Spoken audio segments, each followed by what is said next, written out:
another episode of Brandon's Face, the podcast about a playlist.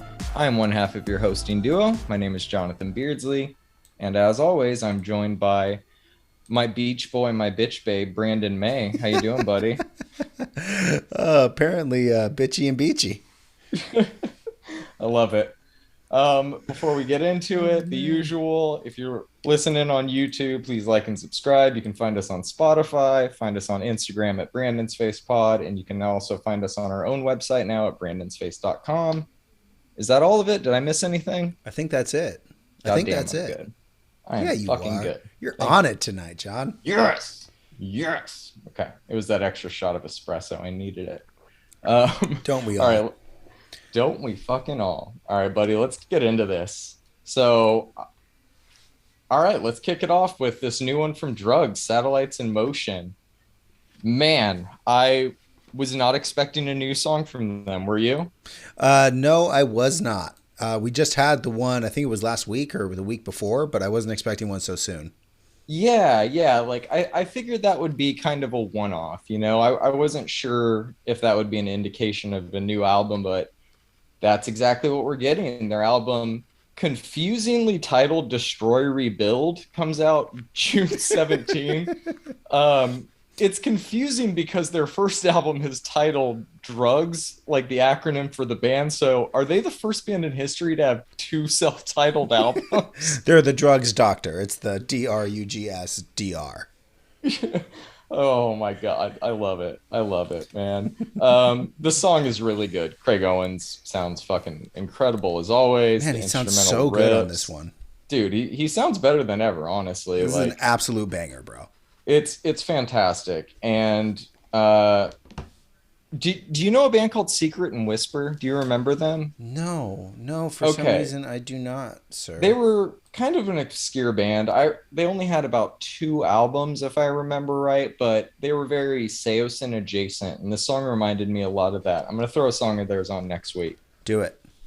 Fuck yeah. All right, let's move on to a kind of surprising release from Paranol. I wasn't expecting this, but I just started following him, not really sure, on social media. Let's say yes. Yes. This is a EP full of B-sides and a demo to celebrate the 1-year anniversary of the album we covered last year, which was fucking chef's kiss. Fantastic, man. Absolutely. All these are really good. I'm really glad we got to hear them. And this is why I love this podcast, man, because this is an artist and genre I had no idea existed before last year. And now it's like something I can't stop listening to. What the fuck even is this genre? Is it just like ethereal textures put to guitars? Like, this is, I don't know, He man. is a South Korean shoegaze wonderkin, Brandon. Wonderkin? I don't even know what that means. Yes, I do. Yes, I do. Yeah, I don't know if it's one dude or if it's a band or literally any information beyond the music they release, and I kind of like it that way because the music's fantastic. It's got a little of that like Midwest emo to it, which is a genre that's a little hard to define in itself.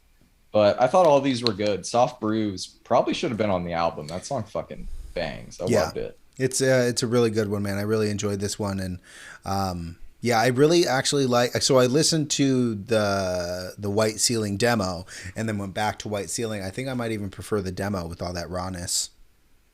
Yeah. How'd they trim that song down? Like, I haven't gone back and listened, but I think the album version's only 10 minutes, and this one's 17 and a half. It's only 10 minutes. Yeah, just the rawness of their music. It has a very DIY feel to it, and I think that's something you and I both really love, is just that grittiness. Yep, absolutely. Okay, let's move on. We got a new one from Marion Hill, Spinnin'. So the song itself is really good. It's very classic Marion Hill. Love the sax. The instrumental's good. Wasn't a giant fan of the guest verse or verses. It's funny because my notes were I'm really liking all the singles that they released, but I'm kind of annoyed that they haven't released an official follow-up to Unusual, but they actually announced it last night. Yes, finally, we were looking for that announcement. Yes, I don't have the date in front of me, but I know you were a big fan of Unusual as well. How'd you like this song? You know, this is, I think it's probably because of the features. It's not my favorite of the new singles, but I always like Marion Hill, her voice, that jazzy kind of care not attitude she's got with her Mhm. instrumentals, and I like it, man. It's good, but it's not my favorite of the I think it's three that we've gotten two now. I don't know, something like that. It's been Um, stretched out so long that it's hard to remember, or we don't really know right. the track listing. I assume this song's going to be on it since it was announced so close to this release, but Yep. I'm sure it'll be what you and I are expecting: synth pop, R&B, it, what we like them for. Un- And if the singles are an indication, I think it'll be a good album. Unusual is it just I don't know, man. That album just fucking hit me when I first heard it. I was like, oh, Hmm. this is that. This is good. So It's fantastic. I was blown away by it. I remember the first listen to it. It was like way back when I used Instagram so differently. And I think like I hit play and then the first like song came on and like my first story post was like, "Oh my god, this is a perfect song. Like I can't believe this blah blah blah." And then the second song came on and I was like, "Holy shit, it's two perfect songs in a row." And then by like the fourth song I was like, "Oh my god, I have to stop doing that." yeah, man, it's a good album, dude. We listen to it on the So regular good. over here. You have that one on vinyl? Sure do. Oh my god, jealous. Jealous. It's a good one. It sounds good. All those saxophones. I agree, man. And I honestly, if you're listening to this podcast and have never listened to Marion Hill, check out their album Unusual. It will make you an instant fan, guaranteed. Correct. Okay, let's move on to someone you've made me a giant fan of over the last year or so, Rodriguez Jr., his remix of Loving You Like Always by NTO and Tricky. Why'd you throw this one on? Because it's Rodriguez Jr. Exactly. Uh, every Rodriguez Jr. song or remix you've added to the playlist since we started doing this has been fucking great. This is no different. Just high quality house music, man. Exactly what I was expecting. This would have been a fucking monster to hear in the early 2010s. Like mind Oh blowing. hell yeah. Yeah, Oh man. I'm just a really big fan of Rodriguez Jr. and I think I always will be. It's he kills it every single time. Yeah, we appreciate consistency on the podcast. Okay, next up we got a new single from Porcupine Tree of the New Day. Did this get you any more excited for the new album?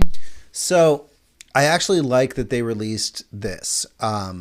It's such a so the album title is Continuation or Closure, I believe, Hmm. and it's Continuation slash Closure, and you can kind of hear the disparity between Harridan and this song, which if you haven't dived into their dived into their Yes. past yeah, for sure, into their past catalog yet, I do highly recommend it because this is kind of what you hear. You hear a lot of kind of like softer songs, and then the softer songs sometimes like get heavy, and this one kind of gets a little heavy towards the middle and then backs off a little bit. Yes, it did. To answer your question, it got me more excited about the album, and I am I don't know, man. They just speak to me. They're real good. This is a good song. The lyrics are really cool too, and they kind of tie into Harridan a little bit. He's still talking about Hmm. sunrises and life and it's pretty cool, man. I'm excited for the album. We don't get it until June, but they are embarking on a world tour, and I would be very surprised if this was not their last tour. Interesting. Interesting. Okay. Yeah, it got me more excited for the album too. I don't like them quite as much as you, but I'm definitely starting to come around. I was worried I wasn't going to like this song that much when it started because it was a little more alternative than I'm used to, but I was really into it by the time it was over. Good song, Cool, man. Glad you liked it. for sure. Oh man, how do we even talk about this next one? King Gizzard and the Lizard Wizard, The Dripping Tap, which is an 18-minute and 17-second song that shredded my face into a million pieces. Song is it's great, man. I Not many people make music like this, and I think that's because not many people can. Like this is the highest difficulty level on Guitar Hero great. That's how intense this shit is. Oh man, yeah, this is some face melting rock and roll, baby. I just love this band so much. I love this band because you can go look at their album "Fishing for Fishies," and then you can go look at their the album. I think they released it just after that one, and I'm blanking on the name right now. But you can go look at "Fishing for Fishies" and then turn on "Infest the Rat's Nest." And on one album, you'll hear really soft, kind of like lackadaisical indie rock, and then on "Infest the Rat's Nest," it's literally thrash metal.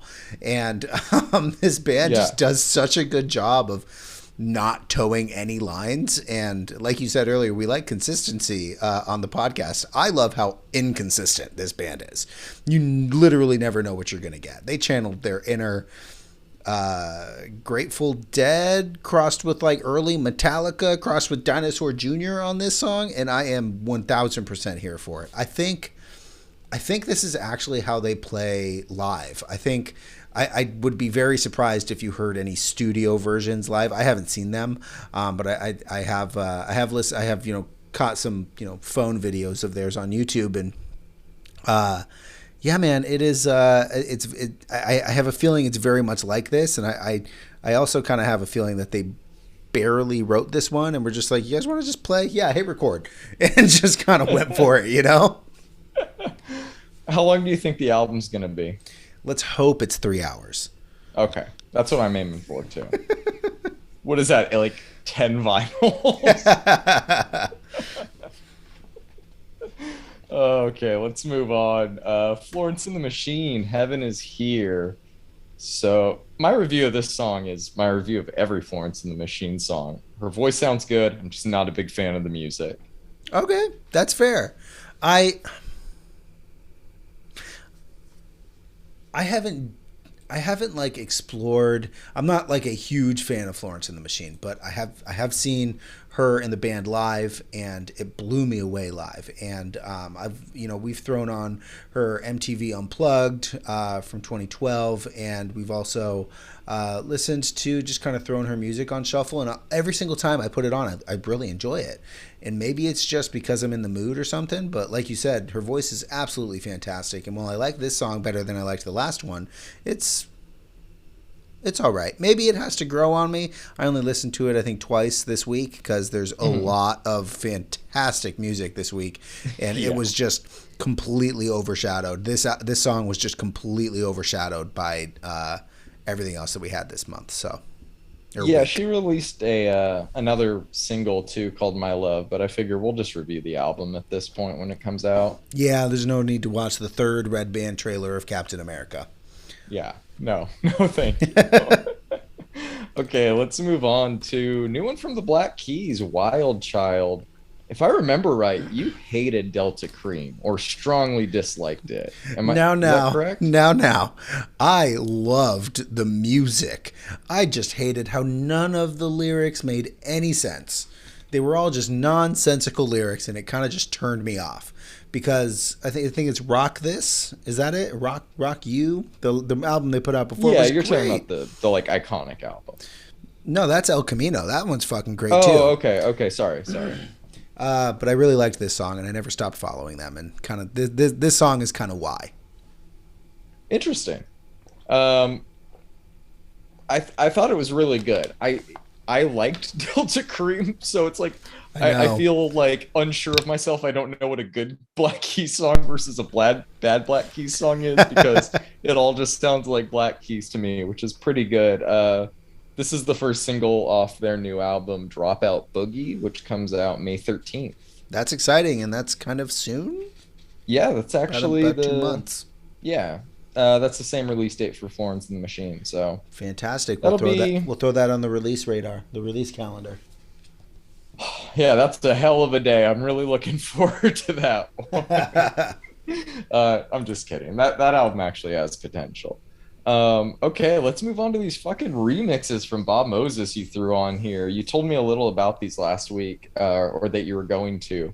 We got the Eagles and Butterflies remix of Enough to Believe and the DJ Tennis remix of Nothing But You.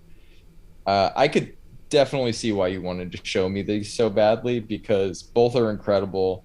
especially the Eagles and Butterflies remix, because that's like a 10-minute song that's impossible to start and not finish. That is exactly my thoughts on this song, and I'm so glad that you just said that. It's one of the ones where you like, okay, well, it's 9 minutes and 54 seconds. I guess this is what I'm doing for 9 minutes Yep. and 54 seconds. It's fantastic. And I'd never heard Eagles and Butterflies before, but so good. Yeah, So good. it's weird too, man. It's a weird. There's like weird sounds that you don't hear very often in any sort of music, let alone electronic music on this album or on this song. And yeah, man, this is a good one. What'd you think of the DJ Tennis one? I loved it, man. The bass line was exactly what I needed. Great. Not quite as good as the Eagles and Butterflies remix, but definitely a fan of it as well. Yeah, I wanted you to hear these, and I'm glad you dug them. These are my favorite. They released the whole Battle Lines remixed album, and they're all good, but these are the ones that I go back to on the regular. Yeah, I revisited Desire today and still not a fan. I just don't know what's up with that album. I just can't connect with it for some Well, reason, but I love where they're at now. they wrote that album I think at the start of the pandemic. I think that one came out in 2020, and they Yeah, just they did. they wanted some like dance floor centric tracks, and specifically I think they wrote it for their DJ sets, whereas Battle Lines and yeah, their last one, what was it? I forget the name of it already. But they wrote these albums specifically to play, live with their band. And I think that's why you don't connect with it so much, because Desire isn't a bad album. It is my least favorite Bob Moses album, for sure, hands down. Same. But it's not bad music. It's good house music, but it's not No. it's not Bob Moses. And I think that's what throws me off. Yeah, it's a little more technical. It doesn't have soul to it. It doesn't have the heart that their music usually has, but it's not bad. It's technically very well done. It's just I don't know, it's missing. Yep. No, I feel you, bro. Okay, buddy. I was excited to show you this one. Yeah. Tinashe with the Wax Motif produced song from her last album, Undo Break My Back to My Heart. What'd you think of it? This is fucking groovy. You were right. I do like this one. Yeah, dude. This is the exact type of beat I love that when Max Wax Motif makes this. He's just got like that certain bounce and it's so catchy. It's just really good four to the floor pop R&B. Yeah. Really good. Love it. Yeah, this was really good. Thank you for showing me this, because this would have gone under my radar at this point. Yeah, I wish he would do a whole album in this style because I would be signed up for that for sure. Yeah, her voice is very suited for it. Definitely. Okay, next one up, we got Alice in Wonderland with her next single, New Day.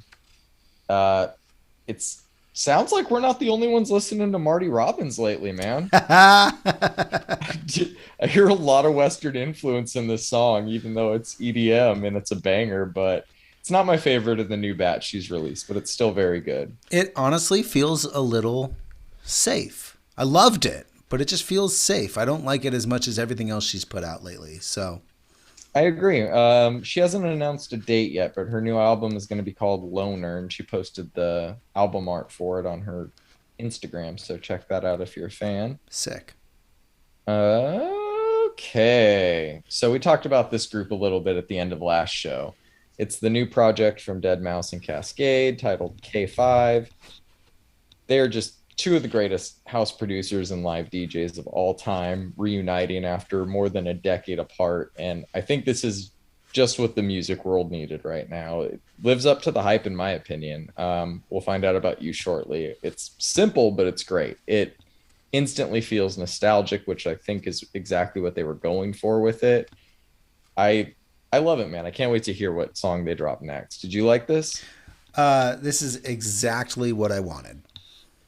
Yeah. It's just exactly what I wanted. I always hoped that they'd collab again, maybe on another song, because we had the one-off move for me, and then about a year later we had I Remember, and then just nothing from both of them. And so have we heard? Is there an album?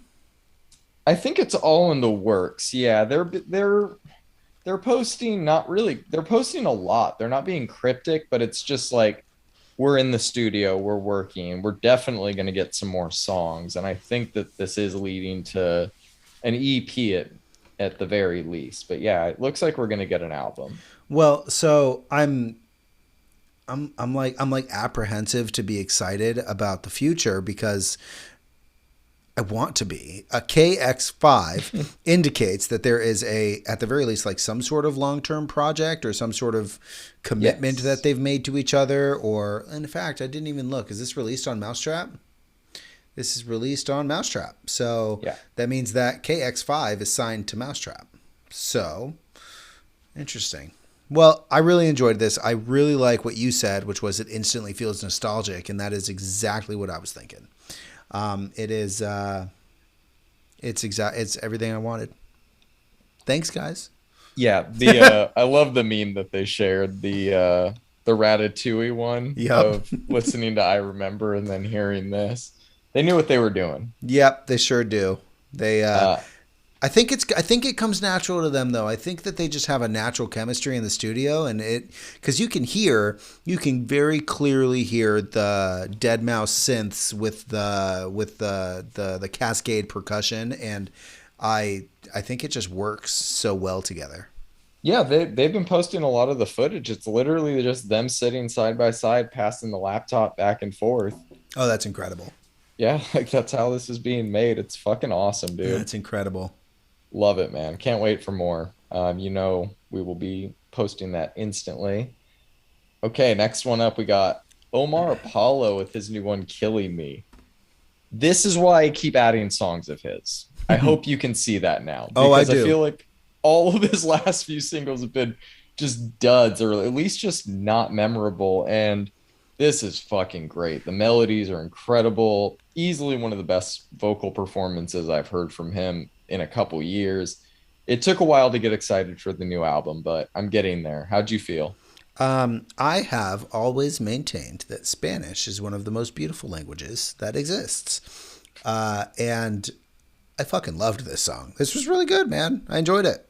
Dude, you and I are both just a sucker for when somebody can like be bilingual in a song and do it so effortless. Like Caliuchis, the Marias. We Yep. listen to a few artists that do it, and it's always fucking good to hear. He's so good at it too. Can't wait for that. Yeah, this was really good. So I don't think I'm quite as excited as you are, but I am excited for his album. I listened to this song a lot this week, Brandon. A lot. I'm sure Okay, you did. let's move on to something I'm kind of curious to know if you listened to a lot this week. We got chapter 2 of Bronco from Orville Peck. Please go first on this. Alrighty, sir. Well, this dude has some fucking pipes. I love Yes. all of the harmonicas. I think harmonicas are cheesy as fuck, and they're utilized very well on this one. Just really tasteful. The storytelling on this entire project is just it's just second to none, man. You can tell the lyrics really mean a lot to him, and the music was kind of written in tandem and specifically for the lyrics, which you can tell with a lot of music, and let's be real, a lot of country music that they just wrote the music and then wrote some bullshit lyrics around it. But you can tell that the music, the instruments were written for what he wrote. And yeah, man, I still maintain that this is the Marty Robbins reincarnated, but just with a shoegazy feel to it. I really enjoyed this, and I listened to this a lot. I watched a bunch of Orville Peck music videos. Did you Like, watch the Curse of the Black and Die one with Norman Reedus? sure did. Oh my God, it was so good. Throw that in the show notes, please. I will do So that. good. I will do that. Oh my gosh. Yeah. You're right, man. It's the pipes. Like the second when you hear him doing a verse, it feels very novel. And you're into it because it's still good music, but it's very much a novelty. But when he really opens up and starts like wailing, man, it's just different. Like he's not just a gimmick in a mask, like this dude can fucking sing and he has intentions with this project. Everything feels very on purpose, very calculated. Yep. And I love it, man. I think it's fucking awesome. He's playing Coachella this year. That's going to be interesting. I will watch that stream if they post it. I have a question that's impossible for anybody to answer unless somebody who works at Golden Voice can tell me. Did Golden Voice offer him stagecoats and he was like, "Nah, let me play Coachella"? Man, Because I don't I know. would think that that's kind of likely because his music is very clearly Western country music, but I don't think it fits with the Garth Brooks that just played in La Quinta the other day. Was it him? I don't know. Man, no, that's a really good question. I'll dig a little deeper, but I mean, obviously I won't know the answer to if they offered him Stagecoach, but I do wonder if he's played a lot of country festivals or if a lot of his live shows are him headlining because he we didn't discover him because of people that like a lot of country music. Right.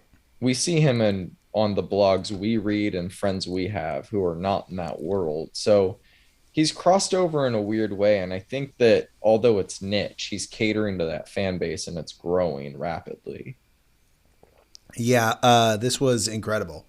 I really, really enjoyed this.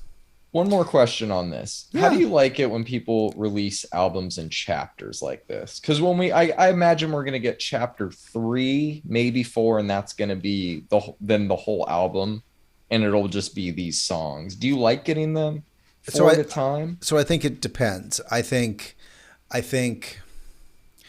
I can see the pros and cons in his case. He's probably got voracious fans that want new music, and this new music is more than likely making him more money as he works on the other projects to finish them. So it's almost like finish. I'm all right. I'm going to finish part one. I'm going to finish part two. I'm going to finish part three, and but by the time I'm done with part two, I'll be working on part four, and they'll be mastering part three. Like I understand it.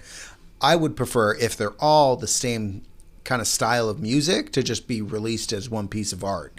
However, I don't know if you remember, but I think it was early in our or one of our first 5 podcasts or something, we covered Jaden's weird acid Mm-hmm. trip album, and there's a bunch of different genres in there, and I even said this one should be split up in a few different EPs. Yeah, yeah. And maybe they should have been released at different times, or maybe even all released on the same day as different EPs. But yeah, so I think the answer to your question is it depends, bro. I agree because I think that there are pros. The way he's doing it is making me focus on each individual song more. Even if he released these 8 songs at once, I definitely probably would have gravitated towards 2 or 3 of them, especially by the nature of the way we do this podcast. When you Yep. listen to an album 3 times in the week and then you're kind of on that last day or two, you're going to go to your favorites and just kind of skip around a little bit. And I feel like this album would have come victim to that, at least for me, a little bit. So I'm glad he's doing it this way.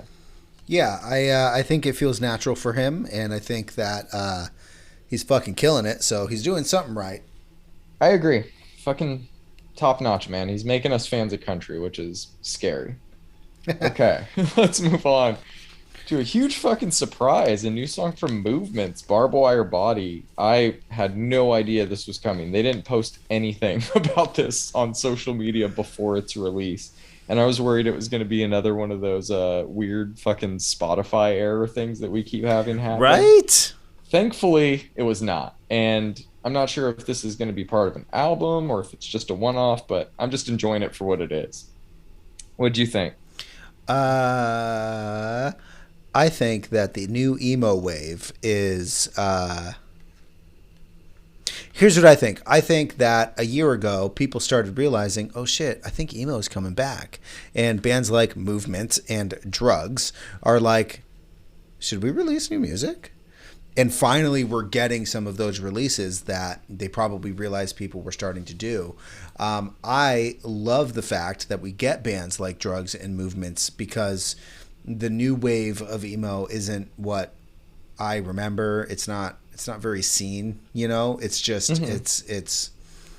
It's quite honestly intellectually dishonest and lazy than some of the newer shit that we've talked about. But I really like this one. This one is really catchy. It's emo. It's punky. It's poppy. I really kind of liking the fact that we're getting a scene emo revival, bro.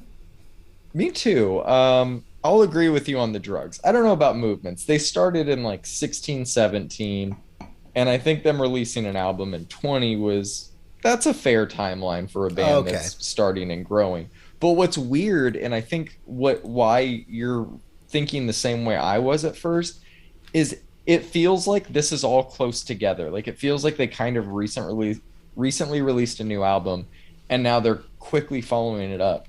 And that album's almost 2 years old already. Like Wow. time since 2020 is just this weird fucking vortex that moves at the speed none of us can comprehend anymore.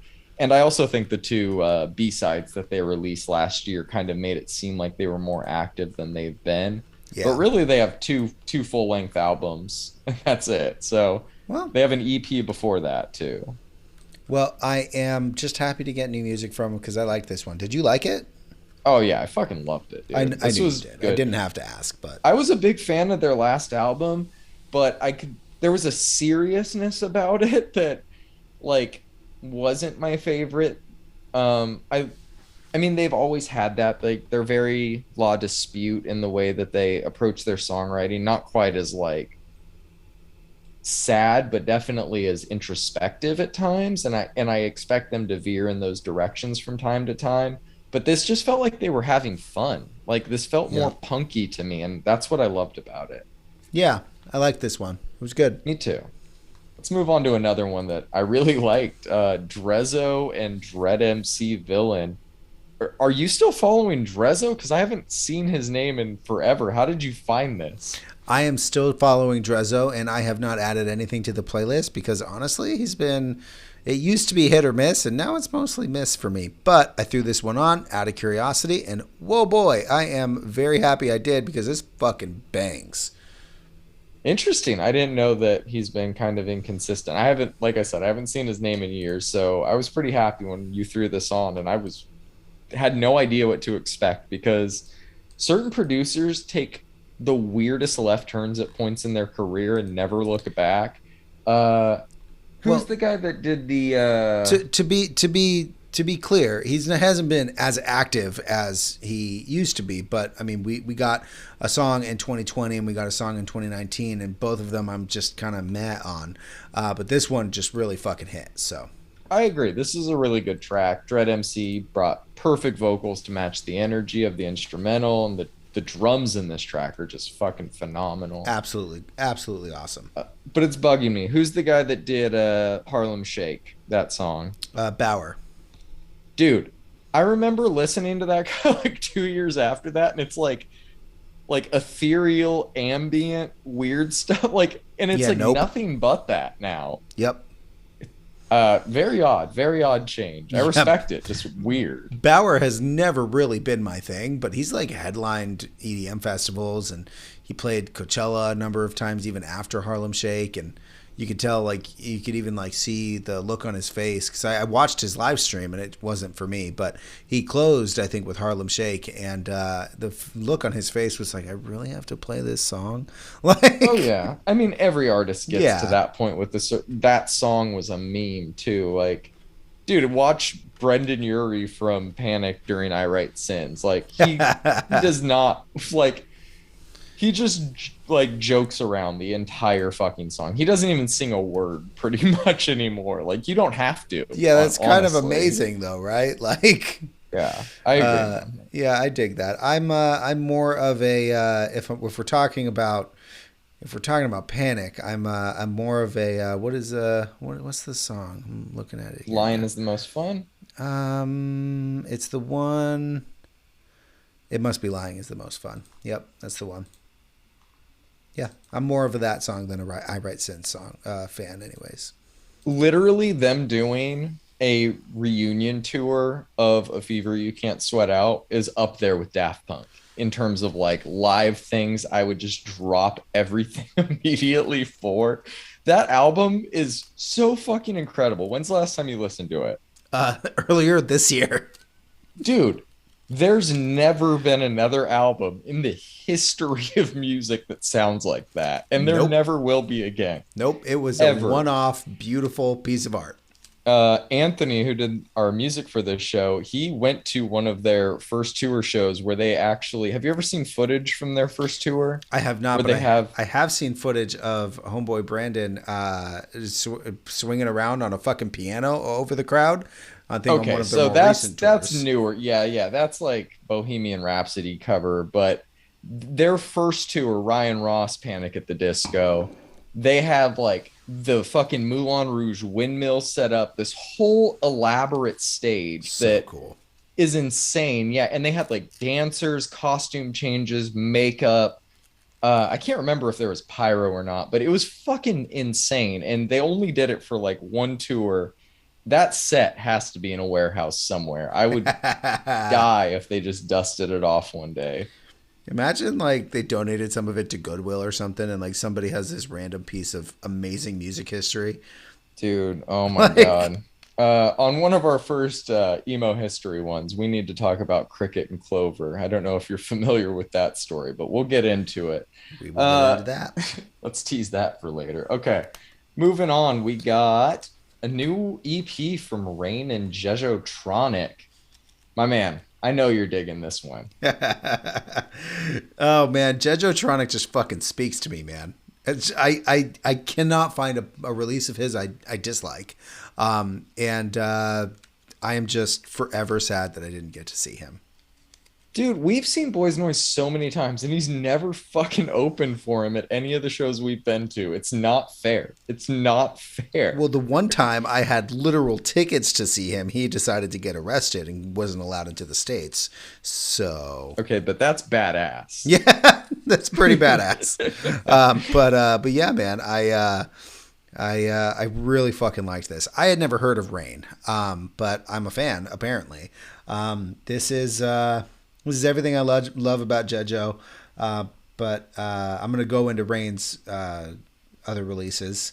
And that Pablo Bocci, is that how you pronounce that? I don't know. Hmm. Bozzi remix is it's fucking great. I think that was my favorite remix of the Transmutation song.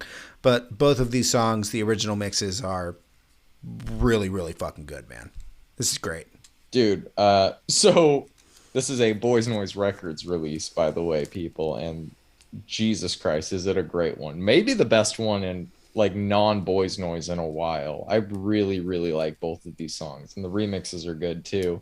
The official description for the release on this website reads: Swedish electronic post-punk artist Rain teams up with French DJ producer Jejotronic for an all-out relentless assault on our senses. That just perfectly describes it. Yep, Like, absolutely. that's it. There's nothing to add. This is up there for artwork of the year too. Love the Metal Gear Solid type I know, fucking right? graphics. That's incredible. So good. So I will direct anybody listening who is unaware of who Jejotronic is, because apparently he only has 43,000 monthly listeners on Spotify, and that's just literally criminal. Oh my God. He has a compilation album that he put out called Jejotronic Presents Interstate 101. You need to go listen to that. Bit This Thin from 2010, that entire RUR? album. RUR from 2018. They're all just Oh my they're God. all just absolute insanity. I think that he doesn't fall into techno. He doesn't fall into house. I've heard people on the interwebs on the line talk about EBM. I don't even know what that fucking stands for, but it That sounds is like a fucking disease or something. honestly, it might be. That's okay. I if It's somebody's just listening, dark electronic music. if somebody is listening, and you have not listened to any other Jejotronic than this, go immediately and go do that. Like stop the podcast, like the video, subscribe and shit, but like go listen to Jejo immediately. Yes. No follow-ups. I love it. Okay, let's move on, buddy. We got a new one from Bob Sinclair featuring Roxanne Shante with their new song Feels. Please, why did you throw this one on? Honestly, man, I think that last Friday was just a top-notch house and electronic music day. I don't know, man. This one hits. I like this one. I like almost every one of Bob Sinclair's releases. There's like a few I don't, but yeah, man, this is no exception. It's kind of going to get overshadowed by all of the other great EDM and house music that we had this week. But I liked this one. What did you think? I didn't like it. I thought Interesting. it was a generic house track with some 2000s influence. Bob Sinclair has been around for a long time and has plenty of certified rave anthems. This just isn't one of them.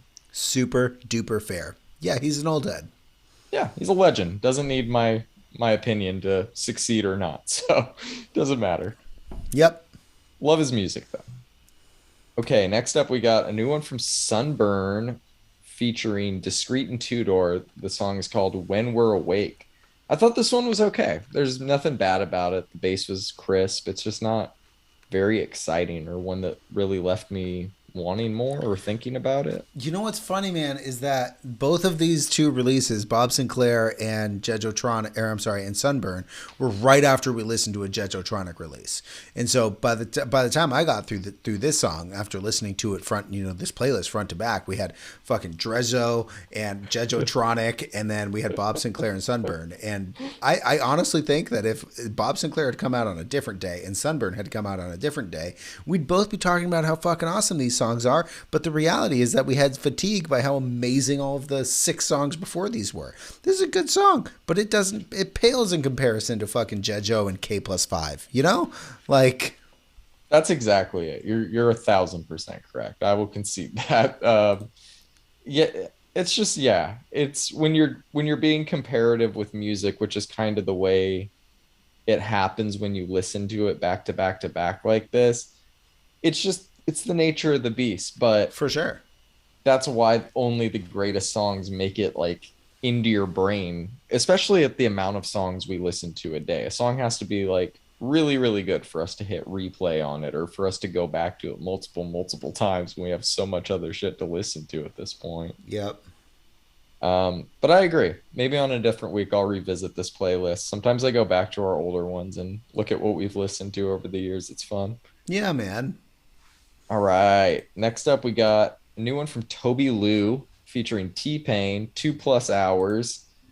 I have no idea who Toby Lou is. I only threw this on here because I saw T-Pain's name. I had a But feeling. yeah, from the moment I hit play, I was intrigued because obviously the beat has all the pitch shifted soul shit, I'm a huge sucker for. Yep. T-Pain absolutely killed this. It's Yep. easily one of my favorite recent verses of his. Yeah, I liked it. It's always good to see T-Pain on a track, bro. Mm-hmm. Yeah, I know he's mostly on Twitch and shit these days, but it's good to hear that beautiful auto-tune voice once again. What the hell is he doing on Twitch? I think he has a podcast and he games. He's a big gamer. Good for him, bro. Dude is so weird. I've been following him for over a decade. I've talked about it on this playlist before, but one of my favorite T-Pain moments in social media is when he was just at a strip club one night and he had them put Aqua Teen on the TV. It's just so Oh my great. god. Do we know what episode he watched? Because I think that matters a little Oh my bit. God. If Or anybody is has it, that screenshot, I need to track it down. or is it none of my friggin' business? I hope he remembers that night. I hope that that's a normal thing for him, actually. Right? Like he just walks into that strip club now and they're like, get the Aqua Teen on. Okay, so I don't. How are we going to do this next one? Did you listen to it before it got pulled? I didn't get to listen to it. And knowing that I Okay. love Simeon Mobile and I Sebastian. think it's fake. Oh. It has to be. Nielsen Link, as of writing this, has only 2 songs on Spotify and 864 monthly listeners. And they just dropped a song with 2 French dance music legends. So, like, either they're well connected or, like, this is not real. And I think that it's not real. I heard it and I thought it was, like, a solid track with a good opening, but it just didn't really evolve much. But I was, like, intrigued in whatever the fuck this was going to be. But I don't know. I feel like if this was a real song, you would have seen it in one of your headlines as well. If it was a real Sebastian song, we wouldn't have to tell if it was real or not. True. True. Yeah. Man, I'm bummed. I wanted a real. I don't give a fuck about Nielsen Link, but a Simeon Mobile Disco and Sebastian song, I'm there for it. Give I me that got shit. so excited. And honestly, it didn't get pulled until today. And I went to go listen to it. Like put the playlist on and I was doing work and then I got pulled away and then it was pulled. And I was actually kind of sad, but now that you've said that you think it's fake, I believe you, bro. Hey, Nielsen Link, could you stop it? Could you like Yeah, not? I don't know. We'll keep an eye on it. That's fucking weird.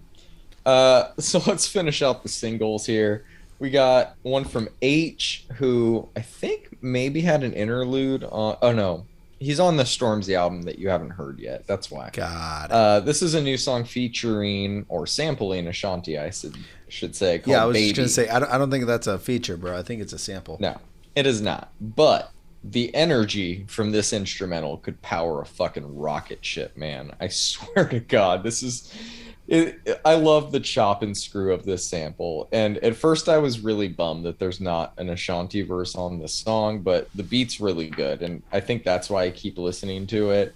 H delivers a couple really fun verses, but nothing I'm really like, oh, I'm a big H fan all of a sudden. I don't know anything else about him, but I thought the song was good. What were your thoughts? Well, it didn't like super wow me, but I enjoyed listening to it the 3 times I listened to it today. And I just wanted to ask, man, how is your exploration of the UK rap scene going? My exploration is expanding apparently since I threw this one Yeah. on there without really thinking about it. And that actually kind of ties into our first album. Let's jump in But if you want to. let's change course. Yeah. So this is one this is Bakar's latest album, Nobody's Home. Do you know who Bakar is? Sure don't. Sure didn't. Okay, so in 2019, he had some like mainstream radio success with a song called Hell and Back. And uh, after that, he released an EP. I think it was called like Will You Be My Yellow? And it had a song featuring Dominic Fike. So I kept seeing his name pop up. And then in Benny's EP or album from 2020, he had a verse on that on a Kenny Beats song as well. Okay. He's also on Sebastian's Thirst album on a song, the most played song on the Oh album on shit. streaming.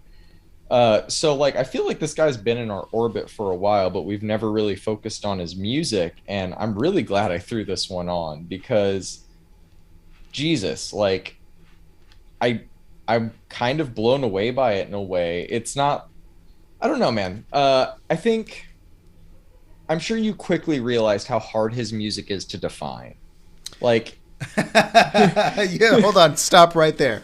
My my first line on my notes are: is this pop? It's not rap. I don't really know. I don't really care what I don't really care what it is. dude, it's hip hop, it's pop, it's indie rock. It's like I think he's his own genre at this point. Like especially as you go through the album, uh, and I think a big part of why it's so diverse is the production, and the production on this album stood out to me instantly. Every time I like think I'm gonna start to get bored with a song, it changes up just enough. That bridge in Euthanasia, the synths and the mission, the fucking King Cruel indie grudge rock on Yeah, Ginger man. Pubes. Like this album is just full of surprises, but it's fun, it's catchy, it was really honest, I thought. I really liked it. I gave it a 7 out of 10. Ginger Pubes was my standout. What'd you think? What a sentence that is. I gave it a Quote 7 me. also. It kind of caught me off guard, man, because the first song and Noun, and then you roll right into Euthanasia, and I was like, what the fuck am I listening to? And so the first time I listened to it, I was just so caught off guard by how diverse it is that I was like, this is I don't know about this, man, but I've listened to this album since you put this on the playlist easy 6 times, like all the way through. Love it. It is Yes. it's very good, man. It's very good. We have so we've got Euthanasia is kind of like really fun. It's really poppy. We've got Not From Here that has like a really reminiscent of Red Hot Chili Peppers Yep. guitar. Hmm. Like, what the fuck is this, man? They've got like. I listened to it way more than I thought I would, especially like so. I listened to it the first time and I was like, okay, I don't want to take any notes on what my thoughts are because I don't think that my notes would be fair or even able to be organized properly. So I actually waited until today to write about this album because I just needed to listen to it more. So I'm glad I did. I also gave it a 7. Euthanasia was my favorite just because the song's a fucking bop, bro. Yeah, dude. This album came out the same day as the Conway and all those, which is why I Okay. missed it that day.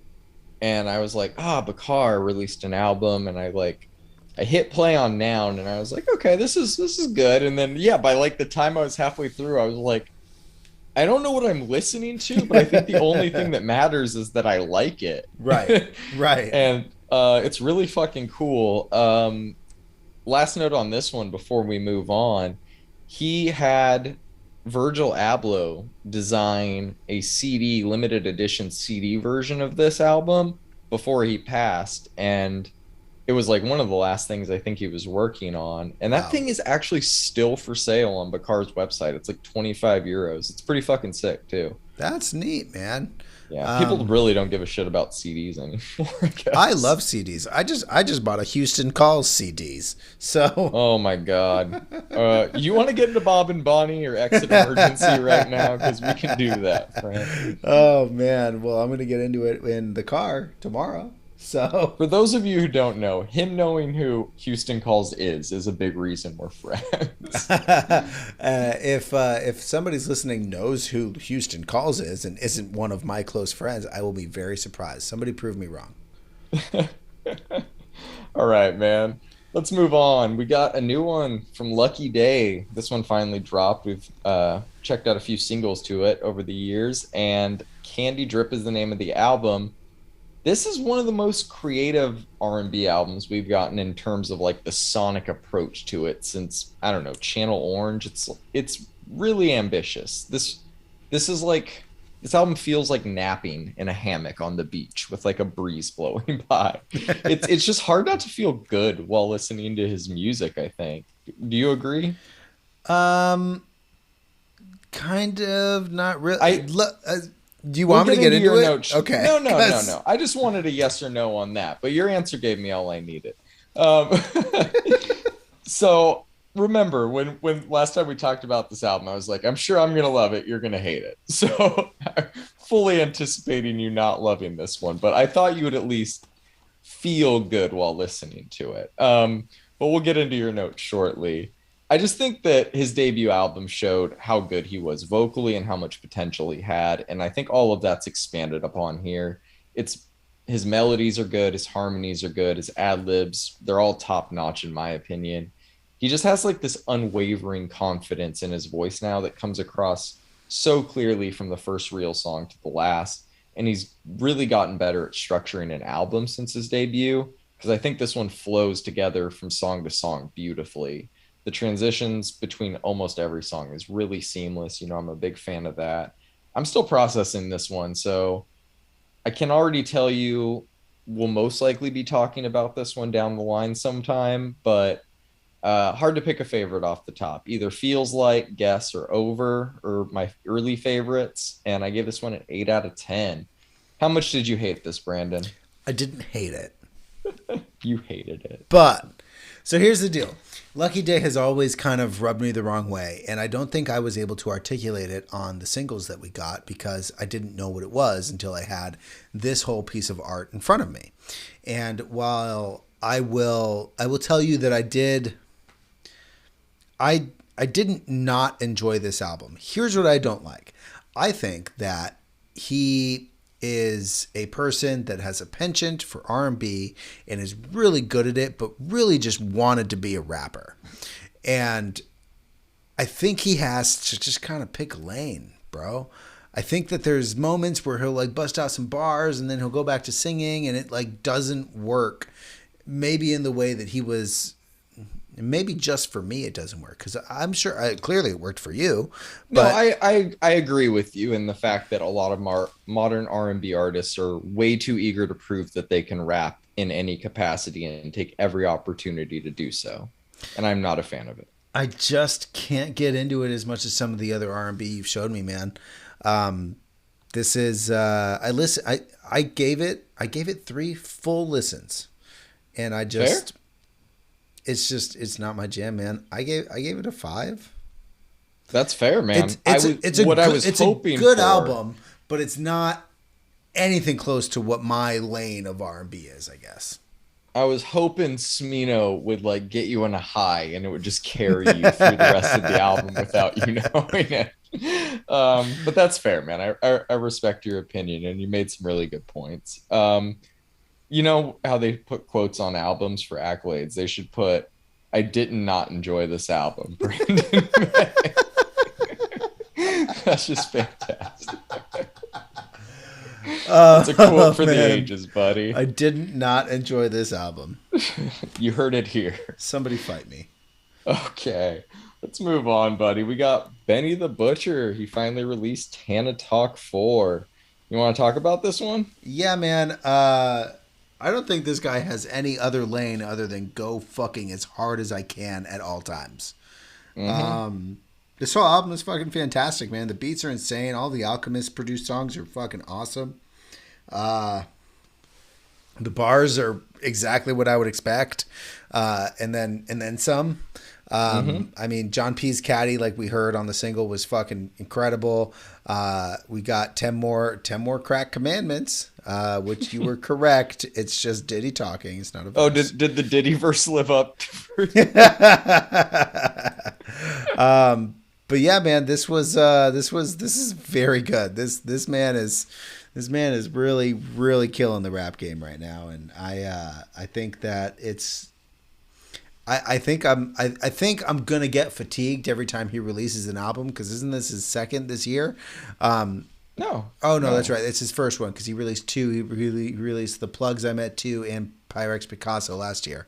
That one, but the one with Pyrex Picasso was like an older album that just finally cleared, so it was released. But yeah, I agree. I think Plugs I Met 2 was his last actual album. You know, I thought I was gonna get fatigued. But I'm not, man. Like whenever I'm in the mood to listen to rap, it's either Benny or Freddie right now, and like that's it. There's like no in between for me, and I just this is fucking it, man. This is rap. This is rap. Yep.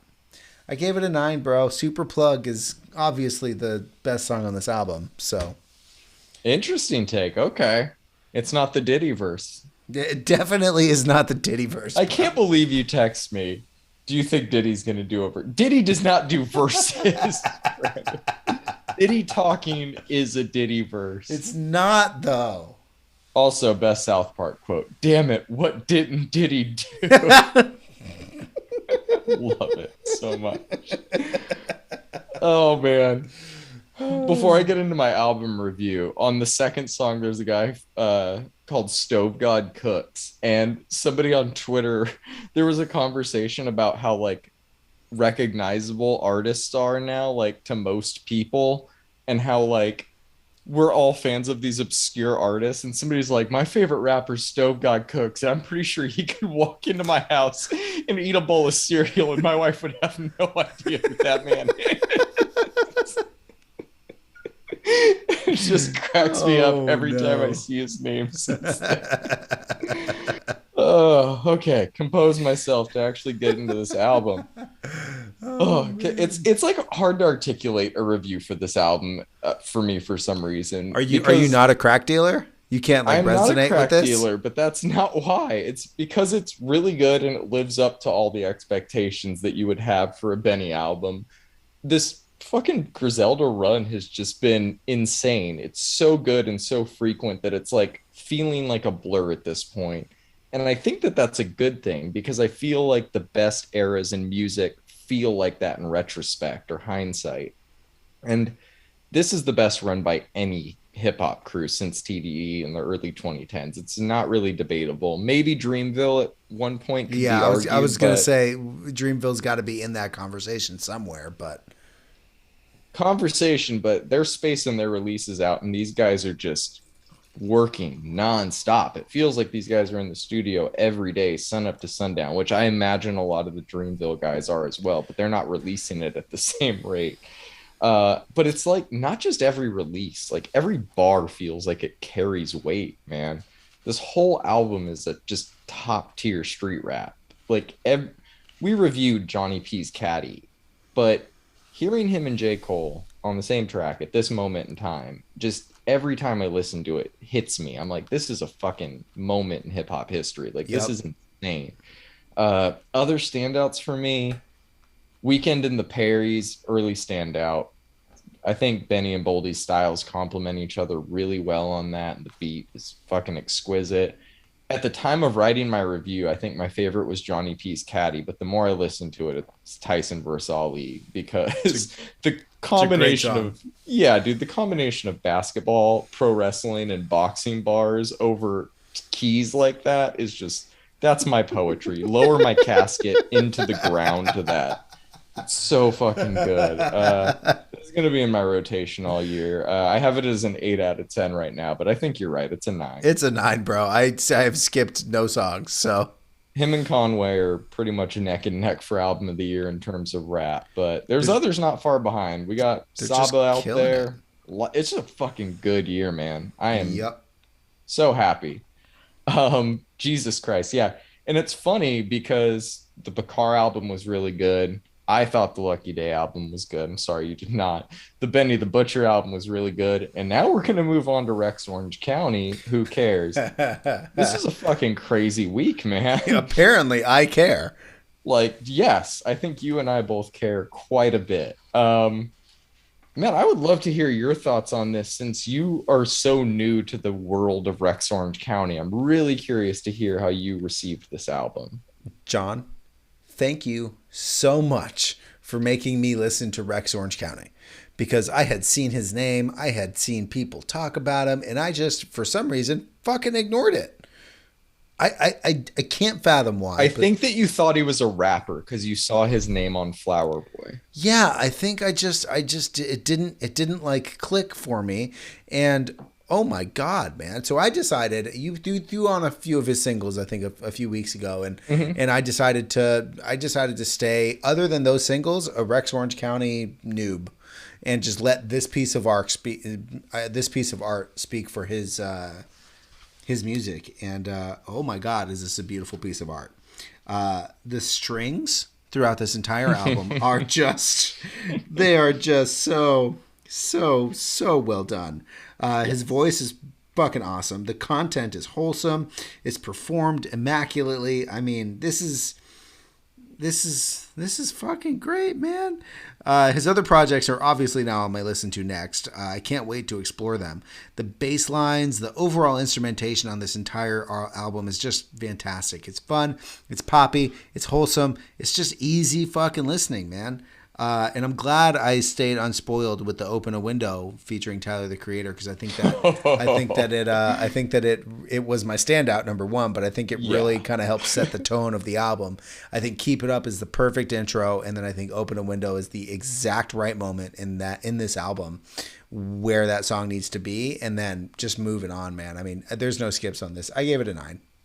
Dude, yeah. Open a Window song of the year potential. Like I have other standouts like One in a Million that I've been going back to, but Open a Window, I'm like, oh my fucking God. Like this, it's why we love Flower Boy so much. Like just Right. something about the way they mesh. And after listening to this, do you hear a lot of the musical, like the strings, for instance, on Oh Flower yeah. Boy? Like that's like Rex had a more of a hand in the production of that album than I think anything he did vocally. I think he's only credited on 2 songs that he might do some vocals on, but I think he did more production than that. But yeah, go back and listen to Flower Boy because I think you'll one see a lot of his name pop up and you'll be able to hear him now. I'll throw the vinyl on Saturday morning. Please do. Please do. God damn, I still need to get that vinyl. Good luck, So bro. Jesus. Hey, do not doubt me. Um, I'm glad you went into it that way because one, his last album, Pony, fucking sucked and I hated Oh, it. really? Yeah, dude. Oh my God. So like that came out after those singles that I sent you, but he has 2 albums before those singles. And I'm almost glad you didn't visit those either because those are really good. And I do recommend you listen to all of it now. But like a lot of the fans of his first album, Apricot Princess, or that might be his second album, but a lot of his fans of his earlier stuff online are already like, I wish it was more like his old stuff. And I'm like, you know what? Who fucking cares? It's fucking great, man. You cannot hate this album. So this is just overwhelming because we've had so many great albums come out this year, but it's overwhelming in the best way possible. This one, I was like cautiously anticipating. And now you know why, because I just wasn't a big fan of his last album. But I feel like this one gives every Rex fan anything they could want, and anyone listening to him for the first time like you, everything they need to become a fan.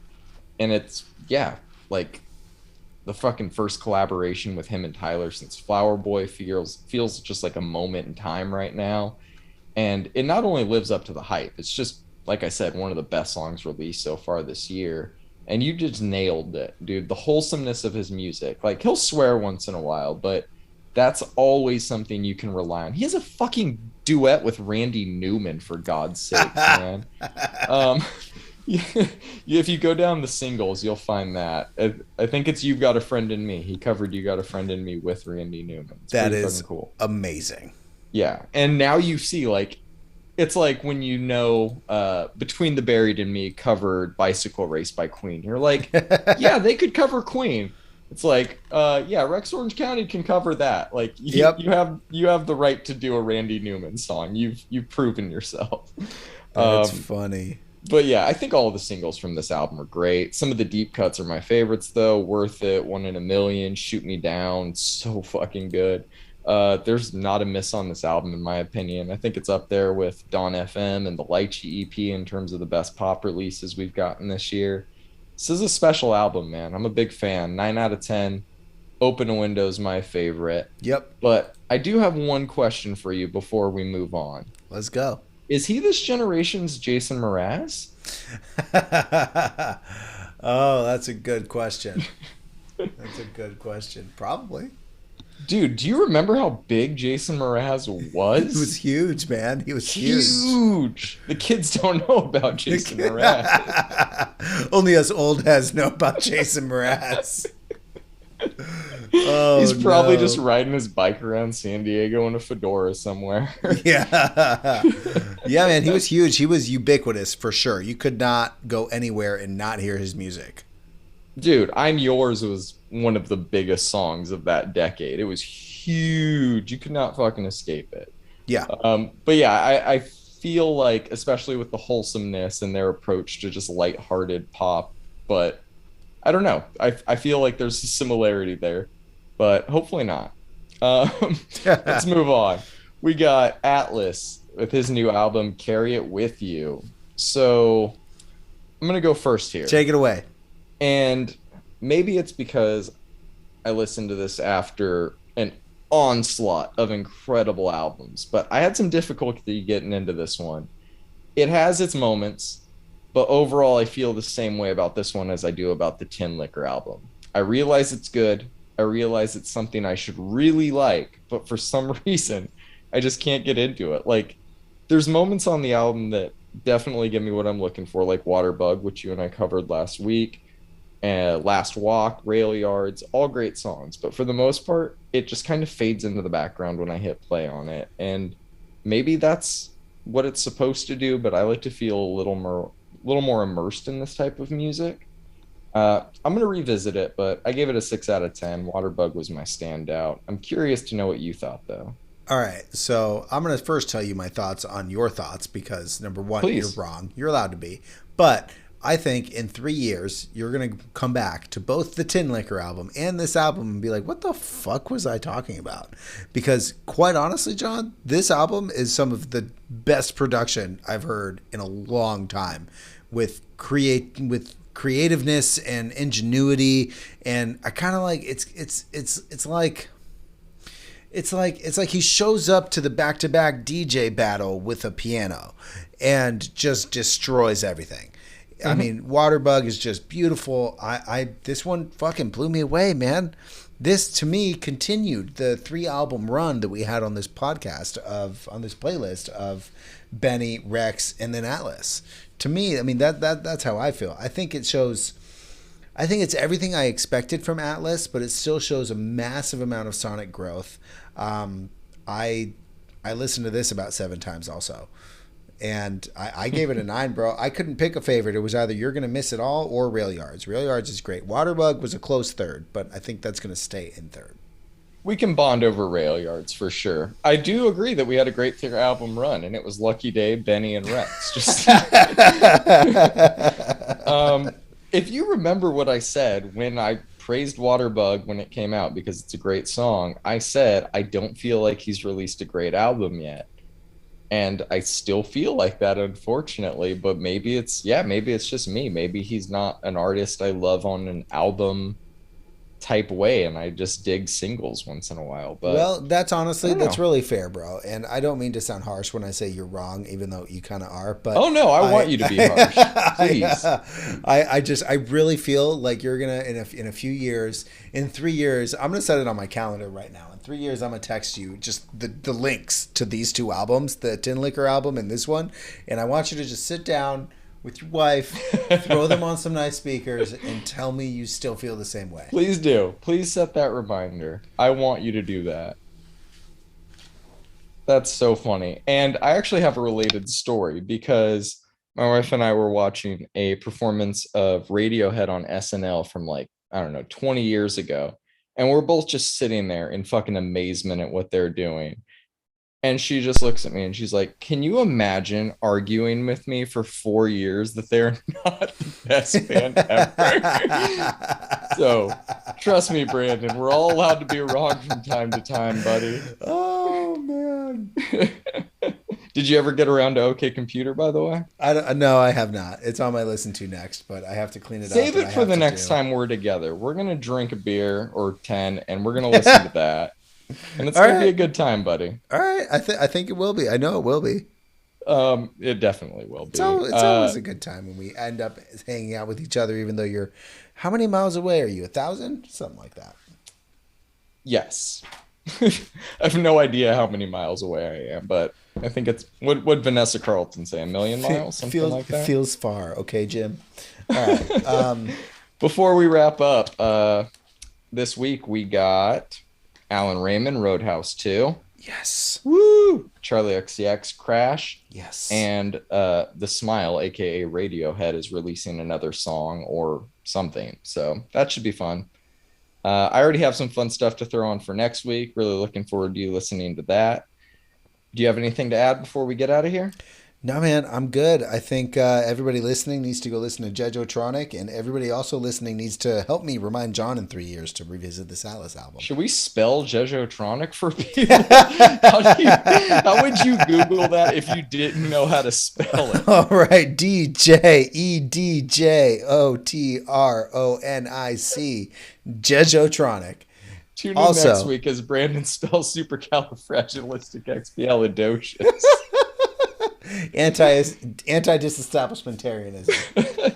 And I'm just kidding. Everybody, let me go. You guys have a great day. Peace.